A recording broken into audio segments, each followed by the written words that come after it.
왜 다른 사람들은 은혜를 받았다고 하는데 나는 은혜를 받지 못할까? 그 이유가 무엇일까? 왜 다른 사람들은 주님의 사랑을 크게 경험했다고 하는데 나는 왜 그 사랑을 체험하지 못할까? 왜 다른 사람들은 주님으로부터 칭찬을 받는 그런 삶을 이렇게 살아가는데 나는 왜 칭찬보다는 책망을 받을까? 왜 다른 사람들은 믿음이 크다고 이렇게 인정을 받는데 나는 왜 믿음이 작을까? 우리가 이런저런 질문에 대한 참 이렇게 답을 찾을 때에 참 부끄러운 부분이 많이 있습니다. 오늘 그 질문에 대한 해답을 오늘 본문을 통해서 우리가 이렇게 찾아보기를 원하는데, 이 본문의 말씀의 배경을 살펴보면은 예수님께서 두로와 시돈 지방으로 가셨을 때에 가나안 여인이 예수님을 이렇게 만나게 되어집니다. 여기서 두로와 시돈은 오늘날로 치면 레바논 지역에 해당이 되지는데, 이 지역은 이스라엘과 이렇게 이 두로와 시돈 지역이 국경이 이렇게 만나고 있는 아주 이렇게 가까운 지역인데, 그런데 전혀 이 유대인들의 피가 섞이지 않는 순수한 이방인들만 살고 있는 바로 이런 곳이 두로와 시돈 지방인 것입니다. 당시 유대인들은 유대인이 아닌, 즉 아브라함의 자손이 아닌 사람들은 아주 경멸했는데 개 같은 사람이다라고 이렇게 취급을 했습니다.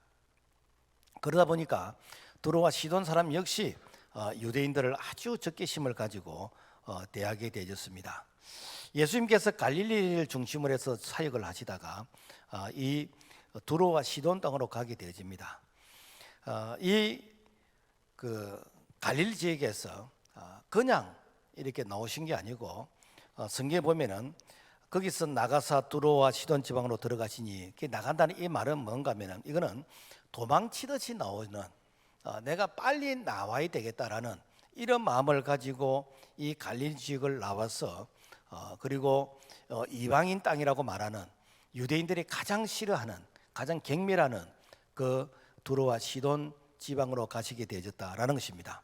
성경은 이 사실을 기록할 때에 요한복음 4장 43절 보면 예수께서 갈릴리로 가시며 선지자가 고향에서는 높임을 받지 못한다 하시고, 이 말씀 뭔가 하면은 예수님께서 어린 시절 이 나사렛에 자랐습니다. 그리고 예수님을 잘 아는 이런 사람들이 이 나사렛, 이 갈릴리를 중심으로 해서 예수님의 어린 시절을 알고 있습니다. 그래서 예수님의 아버지 요셉을 알고 어머니 마리아를 알고, 그리고 예수님을 어릴 적 같이 구슬치기를 하는 이런 어떤 추억도 알고 있는데, 그런데 그들이 아는 것은 예수님이 공생의 사역을 하시기 전에 그 모습을 기억하는 겁니다.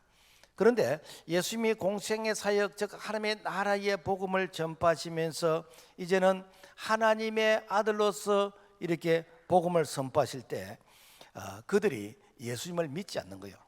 그래서 예수님을 믿지 않는 그 동네에서는 큰 능력을 행하시지 않고 예수님께서 거기서 나오시는데 그냥 나오시는 게 아니라 그야말로 도망치듯이 나온다. 너희들은 은혜 받을 준비가 안 돼 있다라는 것입니다.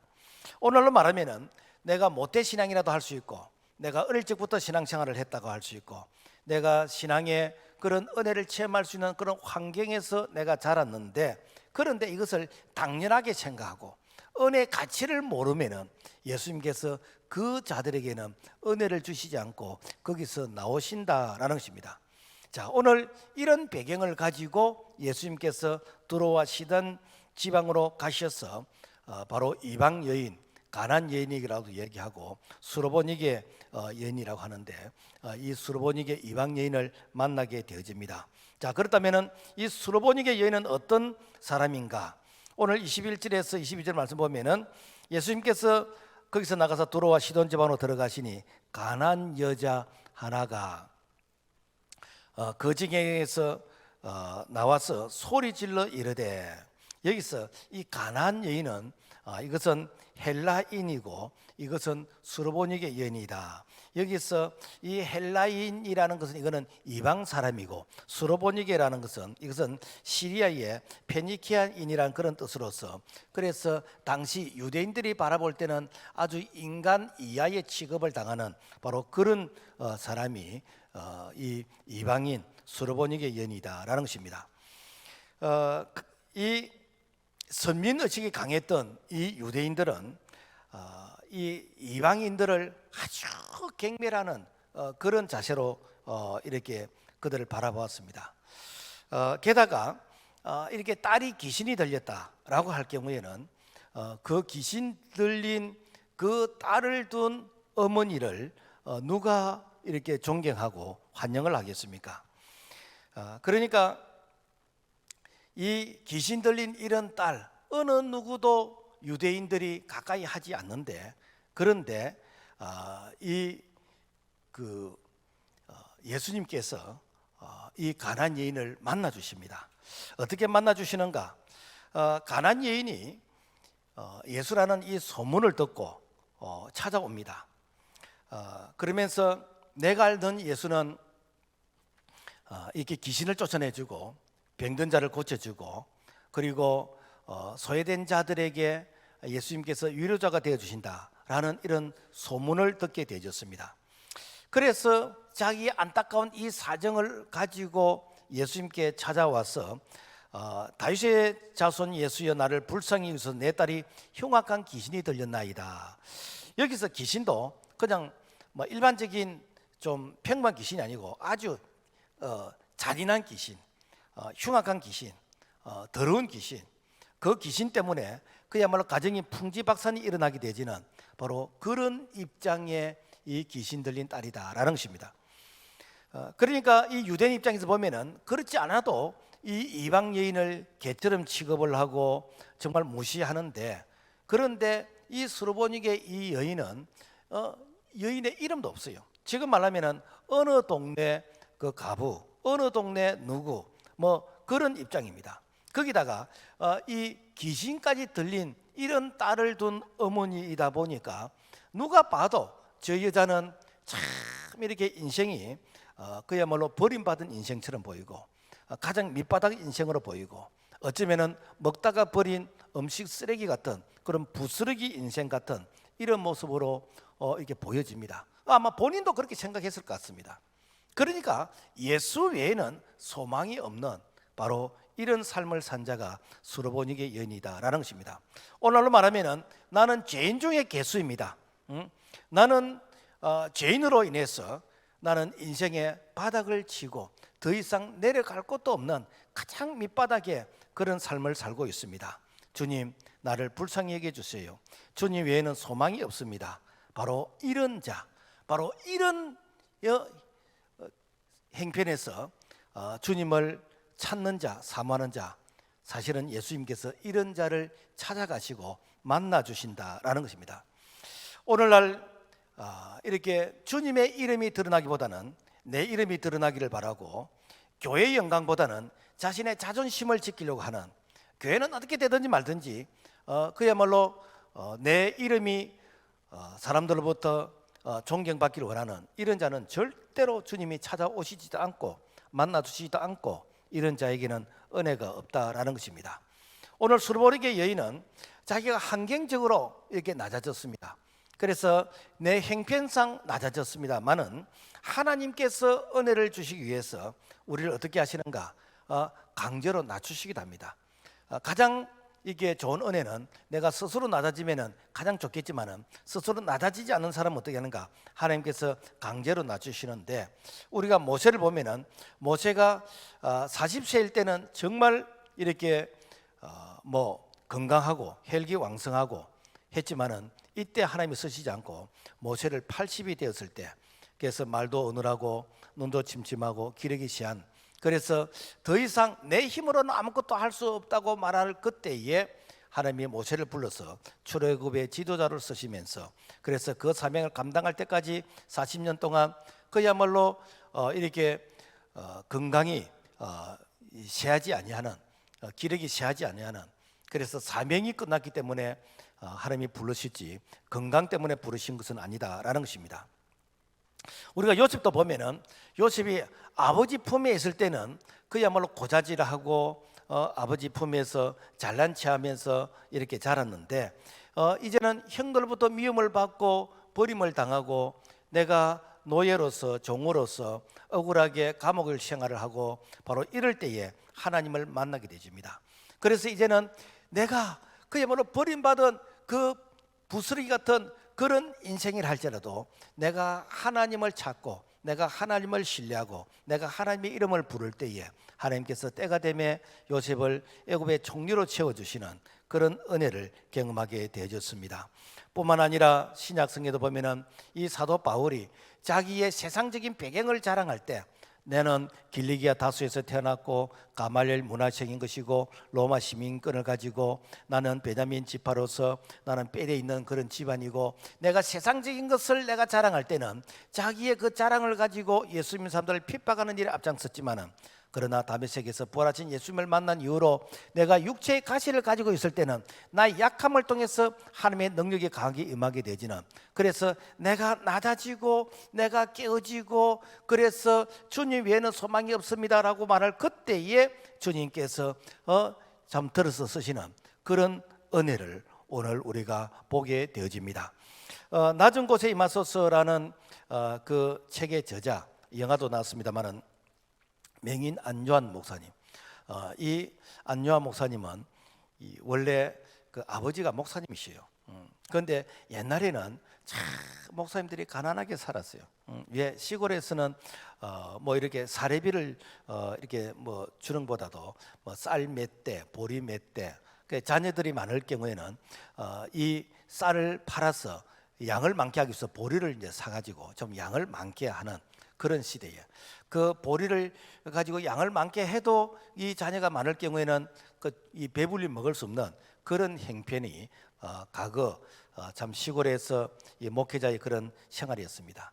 그러니까 이 안요한이라는 이 아들이 아버지는 늘 이렇게 설교하실 때 하나님 잘 믿으면 복 준다 그러는데 자기를 볼 때는 복이 없는 것 같아요.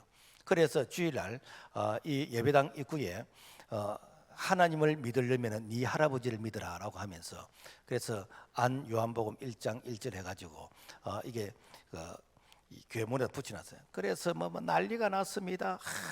이게 뭐 자녀 교육을 왜 이렇게 시키냐. 그래서 다음에는 그렇게 하지 말라라고 이렇게 다짐을 받고 그 다음 주에 또 붙여놨습니다. 하나님을 믿으면 네 이렇게 주목을 믿으라. 그러면서 이게 교회에 참 많은 무리를 일으켰어요. 그래서 이 안요한이가 학교 다닐 때 생각이를 나는 하나님의 도움 없이 나는 내 힘으로 살 것이다. 그래서 열심히 알바해가지고 열심히 공부해서 외대 부르과를 나와서 여고 이렇게 이렇게 교사로서 이렇게 잘 나가게 되었습니다. 그래서 자녀도 낳고 잘 나가게 되었는데 당시 국비 유학생으로서 저 미국에 유학 갈 수 있는 그런 길이 열렸습니다. 그 길도 당시는 이렇게 한 70대 이쪽에는 정말 이 유학하기가 쉽지 않은 그런 시대였습니다.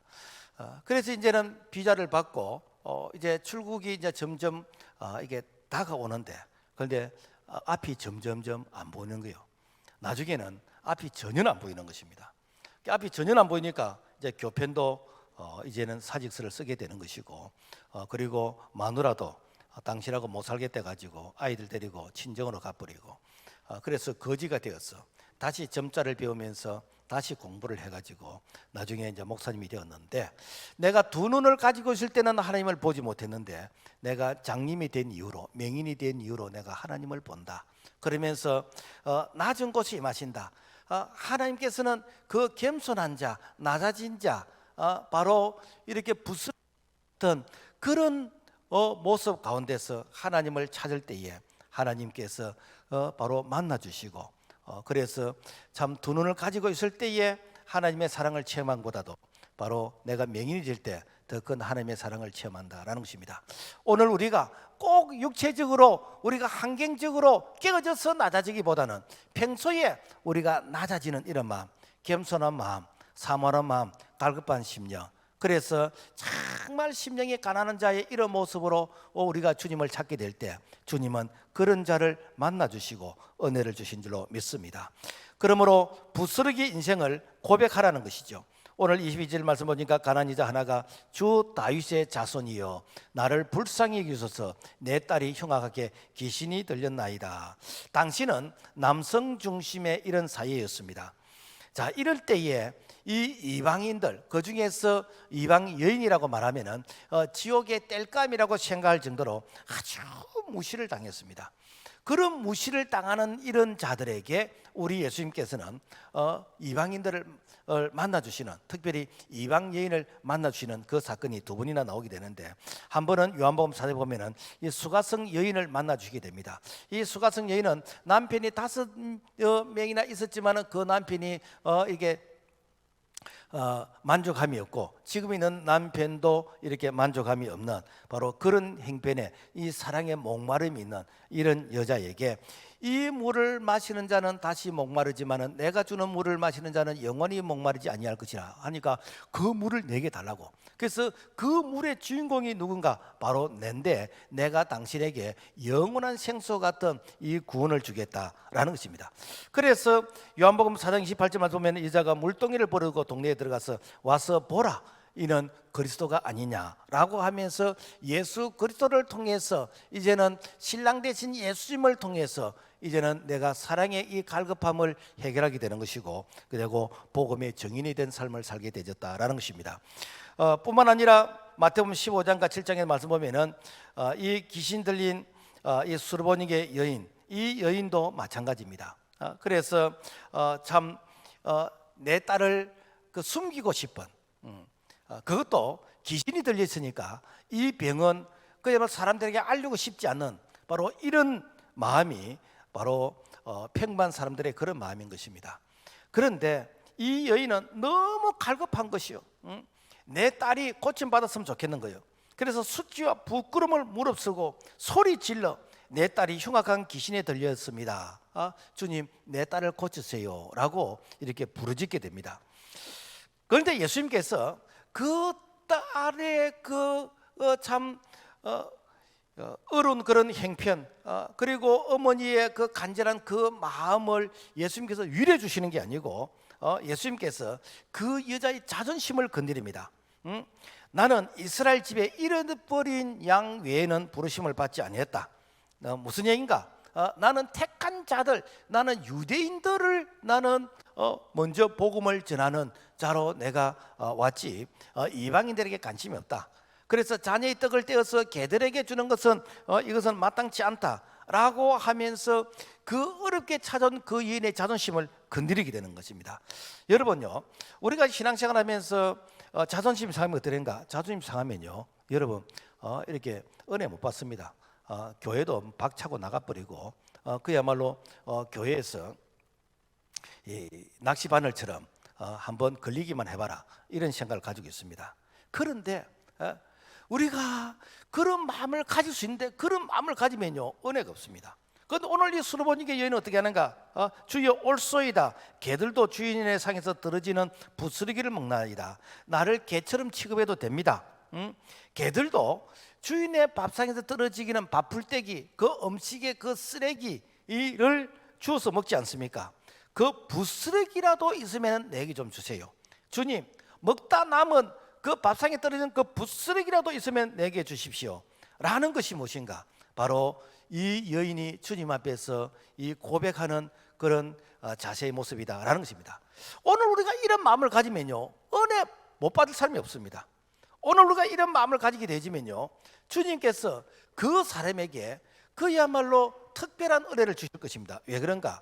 낮아진 자에게 하나님께서 예비하신 그 은혜가 반드시 있기 때문에. 그래서 우리는 부스러기 은혜를 늘 사모해야 됩니다. 많은 사람들이 예수님을 따를 때에 랍비여 선생이여 라고 이렇게 부릅니다. 그런데 오늘 수르보니게 여인은 주 다윗의 자손이여 라고 부릅니다. 주 다윗의 자손이여 나를 불쌍히 여기소서. 이 주 다윗의 자손이 이 말은 뭔가 하면은 당신은 메시아입니다, 당신은 구원자이십니다 라는 이런 뜻입니다. 그러니까 많은 사람들이 예수님을 인간 예수, 예수님을 그야말로 우리 동네에서 이웃집 아저씨 예수로서 알고 있는데, 그런데 이 수로보닉의 여인은 아니다, 그분은 구원자이시다, 그분은 메시아이시다 라고 하면서 부르는 거예요. 이와 같은 사건이 마가복음 10장에서도 나오는데, 이 소경 거지 바디메오가 예수님께서 지나가실 때 다윗의 자손 예수여 나를 불쌍히 여기소서라고 부릅니다. 왜 다윗의 자손 예수여 나를 불쌍히 여기소서 불렀을까? 이분은 소경이요, 맹인이요, 그러다 보니까 생활 능력이 없어 거지이고, 그래서 이 사람이 바디메오입니다.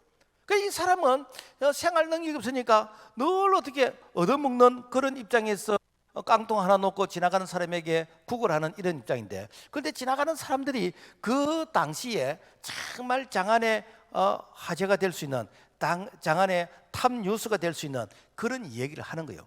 예수란 분이 계시는데 이분은 구약에서 이렇게 예언된 언약의 자손이고 이렇게 다윗의 자손으로서 오신 분인데, 그분은 안정병을 일으키고 소경의 눈을 뜨게 해주고 문둥병들을 고치시고 그분은 귀신을 쫓아내시고, 이런 얘기를 이렇게 들었어요. 그래서 그 얘기를 딱 듣고 보니까 되는가? 믿음이 자라게 되는 것입니다.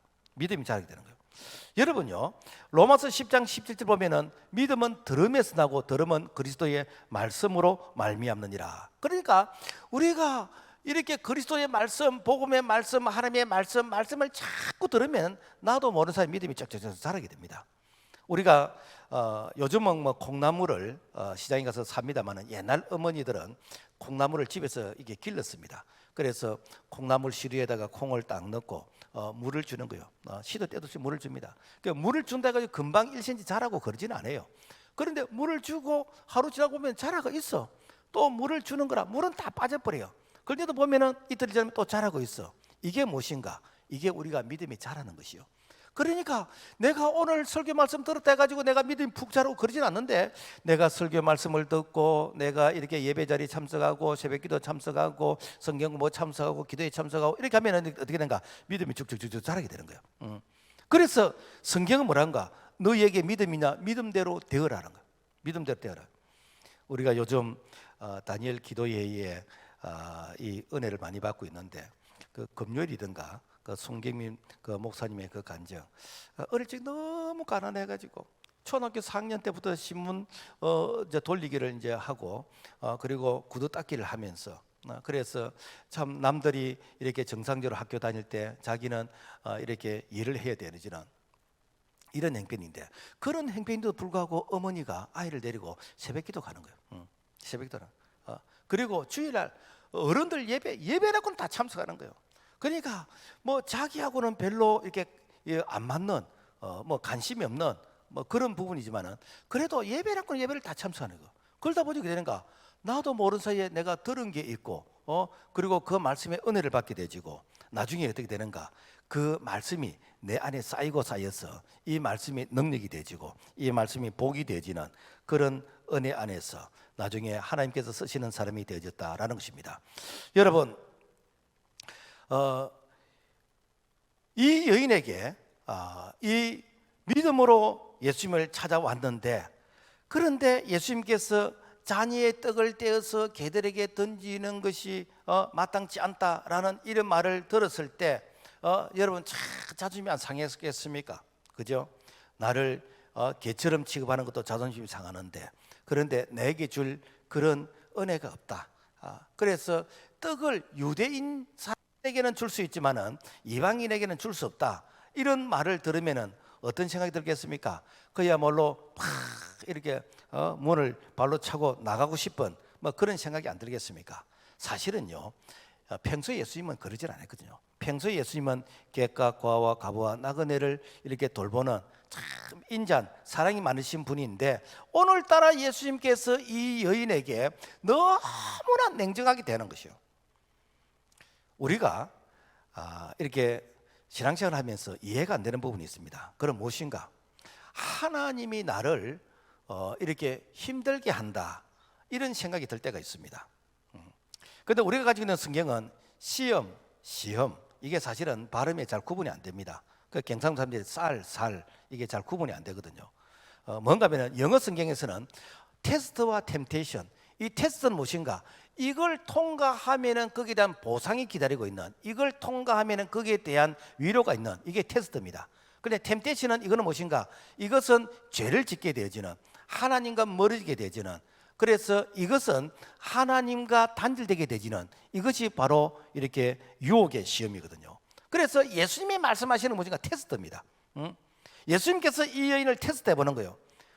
다른 사람 같으면 어떠는가? 그야말로 침을 뱉고 돌아서서 가겠지만은, 그렇지만 예수님은 이 여인의 믿음을 테스트해 보는 거예요. 자, 그래서 하나님이 우리에게 복을 주실 때 되는가? 테스트를 많이 합니다. 다른 말로 하면 복을 주시기 위해서 고난이라는 이런 포장지를 싸가지고 우리에게 줍니다. 그래서 안에는 분명히 이 축복인데 밖에서 보면은 이게 고난이요. 그래서 야고보서 1장 12절 말씀 보면은 시험을 참는 자는 복이 나니 이는 시련을 견디어낸 자가 생명의 멸류관을 얻을 것이기 때문이라. 무엇인가? 하나님께서 우리의 신앙과 이 고난을 밖에서 보면은, 포장지를 보면은 와, 피하고 싶다, 와, 내 안 하고 싶다, 와, 나는 교회에서 봉사 안 하고 싶다, 이런 생각이 듭니다. 그런데 그 속에 포장지를 딱 열고 보면은 그러니까 그 속에 축복이 있는 것이요. 그러니까 믿음이 있는 사람만 이것을 안게 되는 것입니다. 믿음이 없는 사람은 어떤가? 바로 다 차버리게 되는 거예요. 우리가 이렇게 교회에서 신앙생활을 하면서 신앙생활을 오래 하면 할수록 두 가지 현상이 딱 나타납니다. 하나는 와, 내가 더 은혜 받아야지, 와, 내가 더 복을 받아야지, 와, 내가 더 하나님의 은혜를 체험해야 되지, 이런 사모한 갈급함이 있어서 내가 더 하나님과 가까워집니다. 그런데 어떤 사람은 내 과거에 많이 했으니까 이제 내가 좀 쉬어야지, 내 과거에 많이 기도했으니까 이제는 뭐 안 해도 돼. 그래서 과거에 많이 했기 때문에 이제는 안 해도 된다라고 생각됩니다. 이런 자에게는요 더 이상 은혜가 없습니다. 우리는 하나님이 부르실 때까지 계속해서 자라야 됩니다. 하나님 부르실 때까지 계속해서 믿음이 성장이 됩니다. 그래야 무엇인가? 바로 은혜 위에 은혜. 우리가 바닷가에 가면 파도가 철썩합니다. 근데 파도가 한 번만 치는 거 아닙니다. 돌았으면 또 철썩, 돌았으면 철썩. 이게 무엇인가? 계속 은혜 위에 또 은혜를 받고 은혜 위에 은혜를 받아야 우리가 살아가는 것이지, 이 정도면 됐다라는 사람은 그때부터 넘어지게 된다라는 것입니다. 자, 오늘 가나안 여인이 예수님에게, 예수님, 나를 이렇게 개처럼 취급해도 좋습니다. 그래서 저 개들도 밥상에서 떨어지는 부스러기를 안 먹습니까? 내게 부스러기라는 그런 은혜라도 남아있으면 내게 주십시오. 예수님은 내게 부스러기 은혜만 주셔도 내 딸이 나설 수 있습니다. 그래서 내가 큰 은혜 사모하지 않습니다. 내가 큰 축복 사모하지 않습니다. 내가 뭐 복권이 당첨되고 내가 그런 거 원하지 않습니다. 예수님, 내게 이렇게 먹다 남은 작은 부스러기도 주시면은, 그 부스러기도 주시면은 내 딸이 낳을 수 있습니다 라는 것이 바로 이 가나안 여인의 믿음이었다라는 것입니다. 여러분, 왜 우리가 은혜를 못 받습니까? 왜 우리가 감사가 없습니까? 나는 괜찮은 사람이라고 나를 이렇게 생각하는 거예요. 나는 이렇게 뭐 나름대로 내가 뭐 문제를 스스로 해결할 수 있고, 그리고 내 힘으로 얼마든지 살아갈 수 있다라고 생각하는 이런 사람들은 주님 앞에 겸손하게 엎드리질 않습니다. 이런 사람은 자기 자존심 그대로면요 되게 뭐같이 화를 내고 그렇습니다. 그렇지만은 내가 주님 앞에서 내가 낮아지고 주님 앞에서 작은 은혜라도 사모하는 이런 사람은 어떤가? 하나님께서 나의 약함을 통해서 하나님의 강함 대신과 능력이 임할 수 있는 그런 기회가 되어준 줄로 믿습니다. 그래서 이 부스러기의 은혜를 사모하면 어떤가? 축복의 모델이 되어진다. 그래서 예수님께서 이런 여인을 어떻게 하시는가? 문전박대를 하지 아니하고 이런 여인을 어떻게 하시는가? 예수님께서 자 28절 보니까 여자여 너 믿음이 크도다, 너 소원대로 되리라. 여기서 너 믿음이 크도다, 이 말은 이게 메가스라는 이런 말인데, 이 메가스라는 말은 우리가 메가톤, 엄청나게 큰 이 말의 어원이랑, 그러니까 여자여 너 믿음이 엄청나게 크다, 응? 네 소원대로 되라. 이게 무엇인가? 주님이 위로요. 주님 위로요. 그러면 이 가난한 여인이 그 주님으로부터 인정을 받는 그것이 쉽게 되졌습니까? 주님께서 자존심을 상하게 하고 그다음에 이렇게 믿음을 테스트하는데 끝까지 주님 앞에 엎드려서 주님 부스러기 은혜라도 달라고 이렇게 간구한 이런 자, 그래 그 믿음이면 되었다. 네 믿음이 엄청나게 크다 라고 하면서 믿음대로 되어라 라고 할 때 바로 즉시 그 딸의 병이 귀신에서 이게 치유가 되었다라는 것입니다. 이 사건이 마태복음 8장에 보면은 백부장의 믿음에서 나옵니다. 이 백부장의 이 하인이 중풍병에 걸렸어요. 그래서 예수님, 내 하인이 중풍병에 걸렸습니다. 당시에 이 하인들은요 그야말로 가축 취급당했습니다. 병 걸리면은 그냥 폐기 처분하면 돼요. 그리고 또 건강한 노예 또 사여 가지고 오면 됩니다. 그런데 내 이렇게 하인이 병에 걸렸는데 이 병에 중풍병에 걸린 이 하인을 고치고 싶은 이런 마음, 그래서 예수님 오셔서 좀 고쳐달라고 하는 거예요. 그러니까 예수님이 가서 고쳐주려고 하는 거예요. 그런데 예수님 안 오시고 거기서 그 자리에서 말씀만 하시면 됩니다. 나도 내 밑에 100명의 부하가 있는데 내가 오라 가라 하면은 내 혀끝에서 이게 다 움직이게 되는데, 예수님은 구원자이십니까? 창조자이십니까? 예수님은 거기서 말씀만 하셔도 됩니다. 그리고 예수님께서 우와, 이스라엘의 이만한 믿음을 내가 만나보지 못했다. 그러면서 어떻게 하는가? 가라, 너 믿음대로 될지라 하시니 그즉시 하인이 나으니라. 그래 여러분요, 하나님께서 우리에게 은혜를 주고 복을 주는가 믿음대로 하십니다.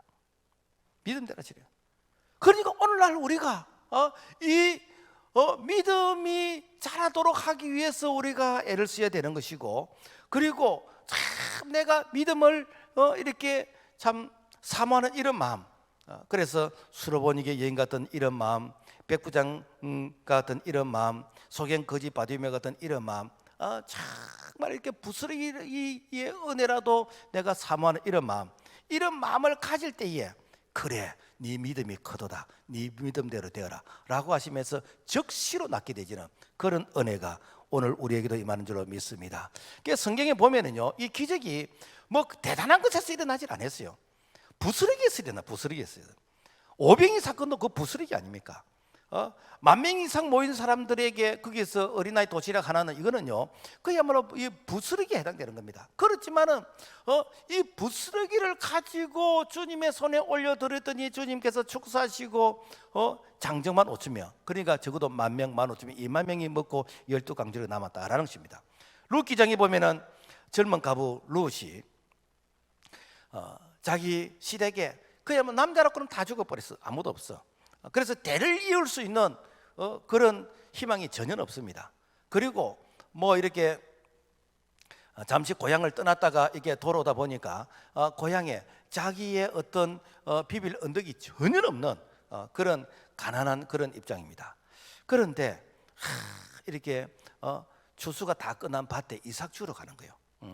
이삭 주러 가는 거예요. 그러니까 진짜 추수는 다 끝나고 그 이제 추수하면서 이삭이 하나하나 떨어진 거, 그 이삭 주우러 갔는데 그 이삭 주우러 가서 거기서 이 보아스라는 사람을 만나게 되지고, 이 보아스를 만나서 이제는 결혼하게 되지고, 이 보아스를 통해서 이제 태어난 그 자녀가 나중에 장차 이렇게 이 메시아 그리스도가 이 땅에 오시는 그 이 다윗의 계보, 바로 메시아의 계보가 되어졌다라는 것입니다. 무슨 얘기인가? 여러분요, 이 부스러기 같은 이런 그 작은 것이라도 내가 귀하게 여기고 이 작은 것이라도 내가 은혜를 입기를 원하는 이런 마음을 가질 때에 어떻게 되는가?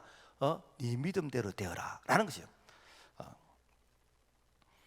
그 우리가 본죽이라는 그 체인점을 아시잖아요, 그죠? 그분의 대표가 그 최복희 근사님이신데 IMF가 이제 그 왔을 때에 이분의 사업이 이게 부도가 나게 되었습니다. 그래서 쫄딱 망해가지고 그 대학가 앞에서 호떡 장사를 했어요.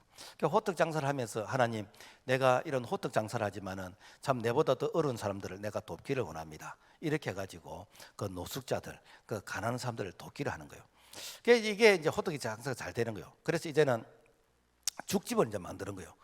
죽집을 만들면서 그러면서 노숙인들에게 이제 죽을 대접하고 그리고 이제 그 참 이그 거린들에게 이 먹을 것을 제공을 하는 이런 일을 하는데, 하나님, 내가 이 일을 중단 없이 계속 내가 하고 싶습니다. 하나님이 이 일을 계속 할 수 있도록 은혜를 달라고 이렇게 해가지고 하나님께서 그 일을 계속 할 수 있도록 은혜를 주시는데, 전국에 1,008개의 매장을 가지고 있을 정도로 아주 이렇게 중견 기업이 되어지도록 하나님이 축복하셨다라는 것입니다. 여러분, 그 노숙자들, 거린들, 뭐 그 사람들 돕는다 해가지고 그 사람들이 뭐 돌아와서 내게 어떤 뭐 무슨 보답을 하겠습니까? 그죠? 정말 도우려 그러면은 공부 잘하는 이런 학생들 도와야 그래야 이 학생들이 나중에 뭐 출세해가지고 뭐 이렇게 좀 보답이라고 하지. 그 이렇게 거린들 도와가지고 무슨 뭐 이렇게 그 기대하는 희망이 있겠습니까? 그렇지만은 참 부스러기 같은 그런 인생을 살아가는 그런 자들에게 내가 이렇게 주님의 이름으로 돕고 이렇게 베푸게 될 때에 주님께서 그걸 귀하게 보시면서 어떻게 축복하시는 거예요. 왜 우리가 감사에 인색합니까? 세상 사람들의 마인드로 보면은 세상 사람들은 늘 큰 거, 더 많은 거, 더 높은 거, 항상 이렇게 큰 거에 관심이 있지 작은 것에 대해서는 관심이 없습니다. 그런데 성경은 어떻게 하는가? 성경은 늘 네가 작은 것에 충성해라. 그러면은 내가 많은 것으로 맡기니 내 주인의 즐거움에 참여할지라. 그래서 이 성경은 우리가 늘 작은 일에 관심을 가지라는 거예요. 교회에서도 보면은 사각지대, 잘 보이지 않는, 남들의 시선이 가지 않는 이런 곳에서 묵묵하게 이렇게 충성하는 자, 이런 자를 하나님께서 귀하게 보시고 이런 자에게 은혜를 주신다라는 것입니다. 그래서 우리는 늘 작은 것에 감사하는, 늘 작은 것에서 하나님의 은혜를 찾게 되지는 이런 자세가 바로 주님이 기뻐하시는 마음이다라는 것입니다. 긍정의 힘 조엘 오스틴 목사님의 그 책 내용 보면은 이런 얘기가 나옵니다. 그 어머니가 이제 그 감기가 걸렸어. 그래서 이 감기가 왜 안 낫지? 그래서 감기가 오래 간다 생각하고 병원에 갔더니 감기가 아니고 간암 말기였어요.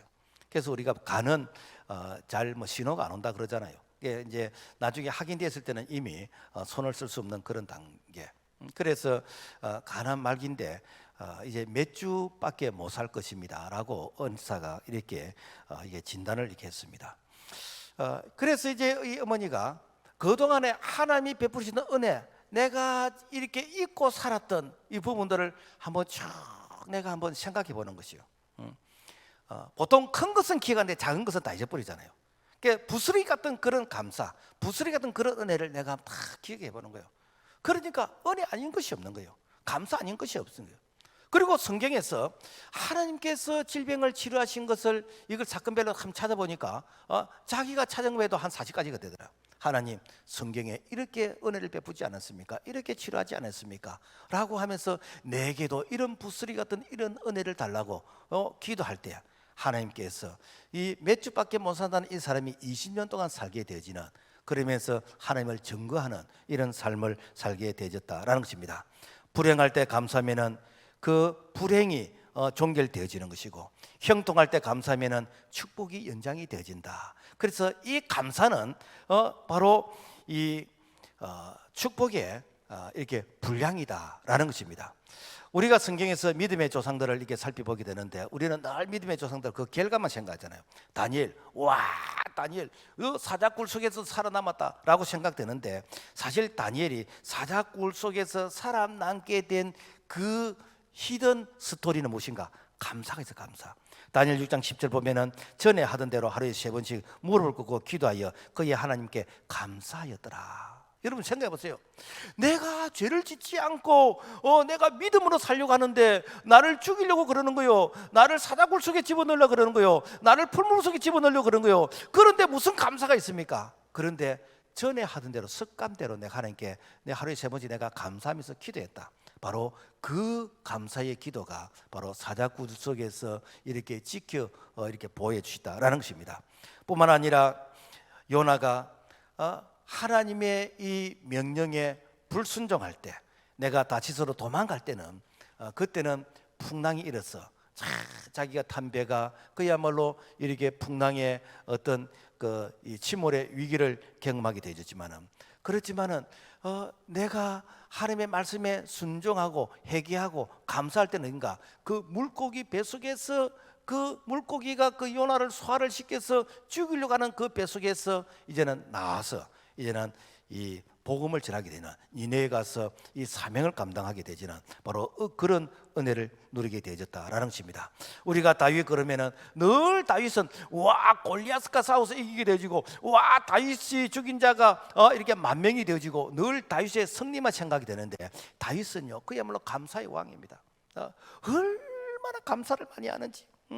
다윗이 위대하게 쓰임받게 된 이 모든 배경이 다 감사합니다. 시편 9편 1절 내가 전심으로 여호와께 감사하며 나의 모든 기사를 전하리이다. 내가 전심으로 하나님께 감사한다는 거예요. 그러니까 하나님께서 얼마나 복을 많이 주셨는지, 얼마나 복을 많이 주셨는지. 얼마 전에 사우디 이렇게 왕세자가 다녀가면서 세계에서 제일 돈이 많다 그러는데 다윗이 제일 돈이 많습니다. 다윗이 얼마나 돈이 많은지. 왜? 다윗은 감사의 왕이었거든요. 바울도 마찬가지입니다. 바울도 참 위대하게 쓰임받게 된 그 배경에는 범사에 감사하라. 로마서 7장 15절 우리가 주 예수 그리스도로 말미암아 하나님께 감사하리로다. 이 바울을 하나님께서 늘 위경 가운데서 건지시고 보아시고 이 그야말로 감사가 이렇게 신앙의 열매가 될 수 있도록 은혜를 베풀어 주셨다라는 것입니다. 말씀을 맺겠습니다. 우리가 한 해 동안 참 베풀으시는 그 은혜에 대해서 우리가 감사하시고 이 감사의 이 분량이 축복의 분량입니다. 그래서 부스러기 은혜라도 내가 감사하게 되면 이 부스러기가 기적이 되어지는 그런 우리가 산정인의 주인공이 될 수 있기를 주님의 이름으로 부탁을 드립니다. 주님 감사합니다. 우리는 늘 큰 것만 생각하고 우리는 늘 큰 것과 비교하면서 작은 것에 참 많이 잊고 살았습니다. 작은 부스러기에도 감사하면 기적이 일어나게 되는데 내가 기적의 주인공이 될 수 있도록 은총을 베풀어 주시옵소서. 예수님 이름으로 기도합나이다. 아멘.